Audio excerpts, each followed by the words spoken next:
I'll be honest, when Transformer Overgears was first announced, I didn't immediately know how I felt about it. It didn't look like study series, it wasn't tied to any movie CGI models, and it felt like Takara was quietly experimenting with something very different.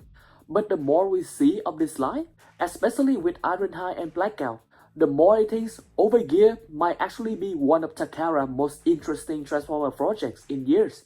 Transformers Overgears is built around a very specific idea, real mecha. Instead of chasing on-screen accuracy or animation models, this line treats Transformers as realistic combat machine first. These are designed imagined as functional fighting weapons with vehicle modes that resemble real-world machines and robot modes that prioritize mechanical logic, articulation, and playability over perfect screen likeness. According to Takara, Overgear can almost be seen as a spiritual successor to Binotech. The Autobots transform into heavily modified older vehicles, while the Decepticon turns into modern military weapons. That distinction already gives this line a very different identity compared to Study Series or Masterpiece. The first two entries in the line are OG-001 Ironhide and OG-002 Blackout, and we have now seen their full progression from early prototypes to painted prototypes, and finally to fully presented figures with an official animated trailer. When the earliest prototypes were reviewed, the focus was clearly on the engineering and silhouette. The designs looked intentionally raw, almost like internal development models, but even then, you could see how confident Takara was with the vehicle modes. Blackout's helicopter mode, in particular, already looked incredibly clean and proportionally solid from every single angle, probably thanks to there is no CGI model being followed. That's where Overgear really stand out.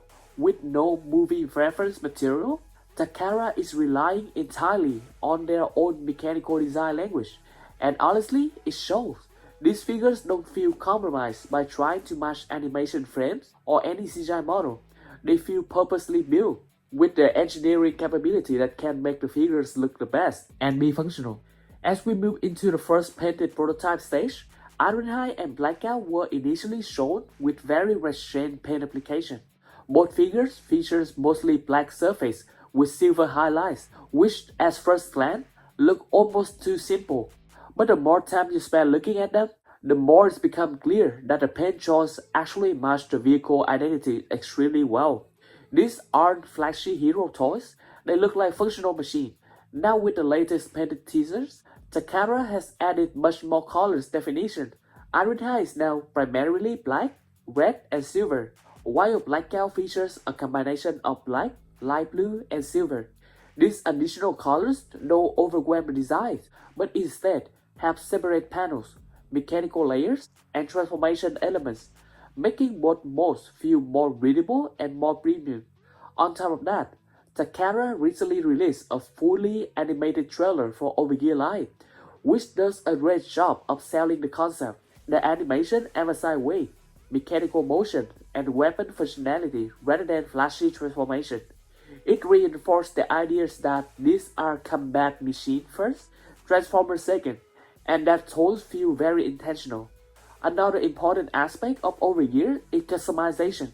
Takara has confirmed that this line will feature a wide range of weapon parts, joints, and accessories designed to expand play options.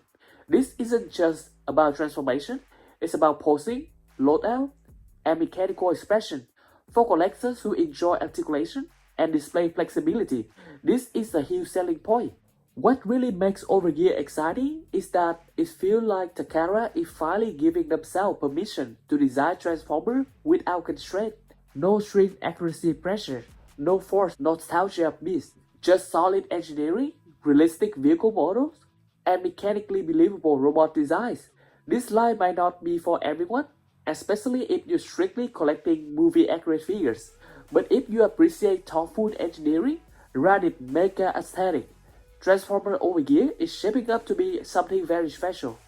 And honestly, Ironhide and Blackout feel like the perfect choice to launch this concept. Now that the trailer is done, we have seen cinematics angles. The official product shots completely change the conversation. Because when you zoom in on these figures, you realize that this line isn't just about aesthetics. It's about system, Let's start with Ironhide. The armor layering is far more intricate than early teaser suggested. You can see reactive armor plates sitting on top of exposed mechanical structure. There's depth between panels. It doesn't look like a smooth toy shell, it looks constructed. And in vehicle mode, that 6-wheel pickup isn't just a cool idea, it looks reinforced. The side armor, the rooftop equipment, mounted gear, it sells that redlining private military identity hard. This feels like a combat vehicle disguised as a civilian platform. But here's what surprised me the most. Ironhides come with 15 accessory pieces. 15. And the giant Gatling cannon assembly is only counted as one piece. And that's not normal. That's a modular loadout system. You've got primary weapons, sidearms, melee option, tactical attachment, grenades, armor add-ons, and promo photos actually show different configuration. Heavy exhaust setup, lean recon setup, mixed loadout, and it feels playable, not just displayable. And that matters, because Overgear isn't selling nostalgia like the others line, it's selling versatility. And now Blackout, the helicopter mode looks dense, compact, heavy. The missile pods, rockets, radar system, everything feels iterated instead of decorative. And when you look at the robot mode profile, you can see how the helicopters must shift into his back and shoulders. He doesn't look agile, he looks dominant, and that's very intentional. Blackouts come with 7 accessory pieces, including one main gun, but honestly, he doesn't need any more than that. His firepower is built into his silhouette. He feels like a weapon platform first, and a character second, with all of his helicopter weapons also got carried over on the robot mode. And then there's that binocular aiming gimmick. It's a subtle nod to the 2007 base attack scene. That's smart. It shows they understand the legacy without copying it. But here's a real genius move. The weapons are cross-compatible. Blackout can hold Ironhide guns cleanly. The ports match. The scaling works. And that tells me that this isn't just two-figure system. It's a shared ecosystem. Every future release will increase the customization potential of this entire line. That's how you build longevity. The muted ray, black palette really reinforced the real Mecha concept too. These aren't flashy hero bots, they look like battlefield assets. Now let's talk about pricing honestly.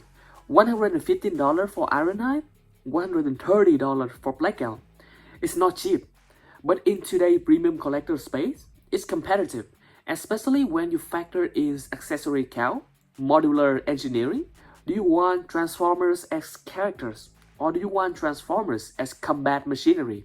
Because Overgear is choosing machinery, and if they expand up on the redlining concept, if more figures add more shared weapons, this could turn into one of the most customizable Transformers line that we have seen in years.